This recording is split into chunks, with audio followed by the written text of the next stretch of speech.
Hello, so this is on changing your internal dialogue. Your internal dialogue is quite simply your thoughts. It is the little voice in your head that comments on your life, whether that is what is going on around you or what you're thinking consciously or subconsciously. All of us have an internal monologue, and it runs all the time. Some of us, however, may pay more attention to it than others, and be more skilled at manipulating it. It is the way in which you apply logic to what is happening, although the logic may sometimes be skewed or driven by your emotions or experiences. The importance of internal dialogue. I have a quote over here that says, "You've been criticizing yourself for years and it hasn't worked. Try approving of yourself and see what happens." Internal dialogue is part of what makes us human, and particularly gives us the ability to reason and think about situations. But what you think and the language you use can affect your mood, self-confidence, and self-esteem. This is the basis of neuro-linguistic programming. Your internal dialogue can therefore be helpful and unhelpful. For example, if you are inclined to be anxious, your internal dialogue can reinforce this. Some commenters suggest that anxiety can also upset your internal dialogue, creating a vicious cycle.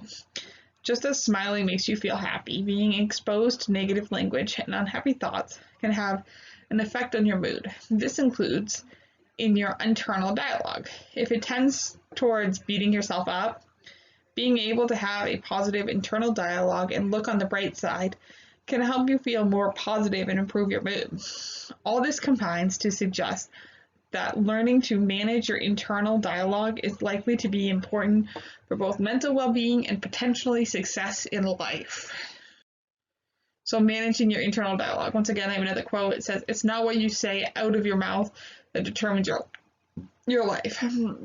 It's what you whisper to yourself that has the most power." Robert Kiyosaki. So 1, becoming aware of your internal dialogue. Before you can manage your internal dialogue, you first need to become more aware of it. Some of us are very aware of our internal dialogue as a constant presence in the brain, and even an ongoing conversation. Others are much less so, and may find it harder to tune in. One way to become aware of it is to try doing some meditation. Perhaps this helps you to concentrate on your thoughts. Another technique recommended by some people is to consciously think, "I wonder what my next thought will be." Whether this disrupts your internal dialogue or just distracts your brain, it seems to give some space for the brain to become aware of what is happening. What you are chiefly trying to become more aware of is the types of thoughts you tend towards, including where your internal dialogue goes if you let it wander. This can give you a good idea of what is bothering you at any given time. Whether you tend to think positively or negatively, your dominant time orientation, past, present, or future, and your motivation, whether you tend to think about wanting more good things or fewer bad ones, or whether you spend time trying to understand how things relate to each other. 2, changing your internal dialogue. Once you become more aware of what you are thinking and the kinds of patterns that your thoughts tend to make, you can then do something about changing them, if necessary. There are several important ways in which you can help yourself. So think positively, not negatively.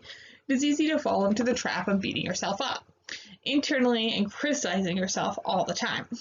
Looking for ways to improve is good, but blaming yourself because you have failed to achieve is not. It is important to try to avoid negative thinking in your internal dialogue. One way to do this is to consciously change what you are thinking.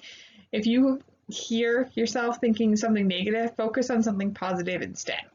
For example, instead of thinking about what you did wrong, think about what you will do differently next time, or what you have learned, or even what you did well.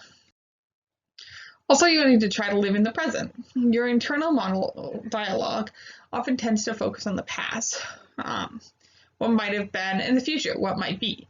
Focusing on the present, therefore, both quietens your internal dialogue a little and also helps you to concentrate on and appreciate what is happening now. This is the basis of mindfulness, and there is more about this on our page on mindfulness. So this was taken from a thing I like, I've gone over mindfulness before, and I'm actually going over it, in the Jon Kabat-Zinn books that I was reading. So be careful what you have. Be grateful for what you have. One way to change the direction of your thoughts, and particularly to prevent yourself from wanting more or less, is to think about what you have to be grateful for. This helps you to be more positive because you are looking for the good in your life. And then I got another quote here. Your outer world is a reflection of your inner world.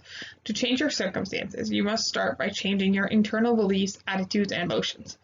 So controlling your internal dialogue takes time and practice.